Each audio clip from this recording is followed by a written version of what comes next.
কালিলৈ 7 মে আৰু 7 মে ৰাজ্যত দ্বিতীয় পৰ্যায়ৰ পঞ্চায়ত নিৰ্বাচন। এই পঞ্চায়ত নিৰ্বাচনৰ বাবে ইতিমধ্যে সম্পূৰ্ণ ব্যৱস্থা কৰি তুলিছে হোজাই জিলা আয়ুক্ত কাৰ্যালয়ত। আমাক কেমেৰা সহযোগে কিছু দৃশ্য দেখাইছে। আচলতে প্ৰথম দৃশ্য আমি দেখাবলৈ বিচাৰিছোঁ, এয়া চাওক আমাৰ আয়ুক্ত মহোদয় এটা এই যিসকল বিষয়া কৰ্মচাৰী যিসকল আচলতে ভোটদান কাৰ্যসূচীত কাৰ্যসূচীত অংশগ্ৰহণ কৰিব, তেওঁলোকক আদৰিব এখন অসমীয়া পৰম্পৰা গামোচা আৰু তামোল পাণ এখন শৰাই আদৰণি জনাইছে। আপুনি দেখিছে আমাৰ কেমেৰা সহযোগে দেখিছে আচলতে সমগ্ৰ দৃশ্য এইসমূহ সকলো আচলতে যি বিষয়া পুলিং অফিচাৰ বা প্ৰিজাইডিং অফিচাৰ বা অন্যান্য বিষয়াসকল আচলতে সাজু হৈ আছে। তেওঁলোকৰ বেলট পেপাৰকে আদি কৰি সামগ্ৰীসমূহো লৈ তেওঁলোকে ভোট কেন্দ্ৰলৈ যাবলৈ ৰাওনা হ'বলৈ সাজু হৈ আছে। আমি পোনে পোনে এজন লোকক কৈছে, দাদা আপোনাক ক'ত কৰিছে?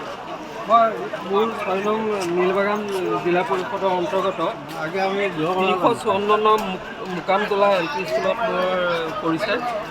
ইতিমধ্যে আমি আহি উপস্থিত হৈছোঁহি, কিন্তু আমি মেটেৰিয়েল ল'ব পৰা নাই। খন্তেক পিছতে আমি মেটেৰিয়েল লৈ আমি গন্তব্যস্থলত উপস্থিত হ'ম। এটা কথা ক'বলৈ আমি পূৰ্বতো ইয়াত নিৰ্বাচন আমি হৈছে বা নিৰ্বাচন হোৱা দেখিছোঁ, এনেদৰে কিবা তামোল পাণ বা শৰাই দি আপোনাৰ আদৰণি দেখিছিল নেকি?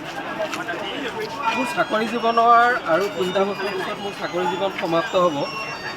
এই চাকৰি জীৱনৰ এইটোৱে মোৰ প্ৰথম এনেকুৱা আমাৰ অসমীয়া সমাজ ব্যৱস্থাত তামোল পাণৰ শৰাই এটা নিৰ্বাচনত, এইটো মোৰ চাকৰি জীৱনৰ প্ৰথম অভিজ্ঞতা। মনটো কেনে লাগিছে? মানে মনটো নিজে অসমীয়া হিচাপে নিজে গৌৰৱ অনুভৱ কৰিছোঁ। সঞ্জীৱ ভাইকে আপোনাক এই মুহূৰ্তত ধন্যবাদ জ্ঞাপন কৰিছোঁ।